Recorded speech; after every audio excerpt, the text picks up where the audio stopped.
पंतप्रधान नरेंद्र मोदी 5 देशांच्या अंतिम टप्प्यासाठी इटलीची राजधानी रोम येथे पोहोचलेत। रोममध्ये पंतप्रधान मोदींचं भव्य स्वागत झालंय। दरम्यान पंतप्रधान मोदी आज इटलीचे राष्ट्राध्यक्ष सर्जिओ मॅटारेला यांची भेट घेतील। यानंतर ते इटलीच्या पंतप्रधान जॉर्जिया मेलोनी यांच्यासोबत द्विपक्षीय चर्चा करतील।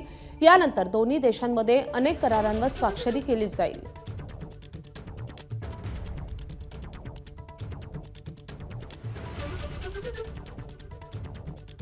तर इटलीमधली पंतप्रधान नरेंद्र मोदी यांच्या दौऱ्याची दृश्य आपण पाहतोय। इटलीच्या पंतप्रधान जॉर्जिया मेलोनी यांच्यासोबत पंतप्रधान चर्चा करताना दिसतात। इटलीमध्ये पंतप्रधान मोदींचं भव्य असं स्वागत करण्यात आलेलं आहे। त्यानंतर इटलीच्या राष्ट्राध्यक्षांशी देखील पंतप्रधान मोदी चर्चा करणार आहेत, भेट घेणार आहेत। अनेक महत्त्वाच्या करारांवर या दौऱ्यामध्ये स्वाक्षरी केली जाईल असे सांगितले जात आहे।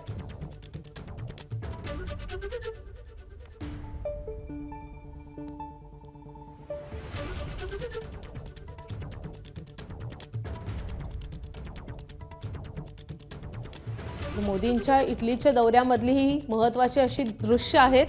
इटलीच्या पंतप्रधान जॉर्जिया मेलोनी या पंतप्रधान मोदींचं स्वागत करताना दिसतात आणि त्यानंतर आज काही महत्त्वाच्या वाटाघाटी चर्चा देखील होणार आहेत।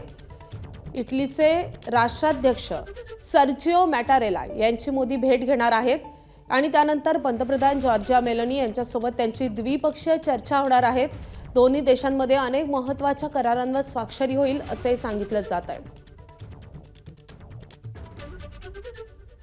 जॉर्जिया मेलोनी यांनी पंतप्रधान मोदींना आजूबाजूच्या विहंगम अशा सगळ्या परिसराचं दर्शन घडवलेलं आहे। त्यांचं भव्य असं स्वागतही झालेलं आहे। मोदींचा हा इटलीचा दौरा अनेक अर्थांनी महत्त्वाचा आहे।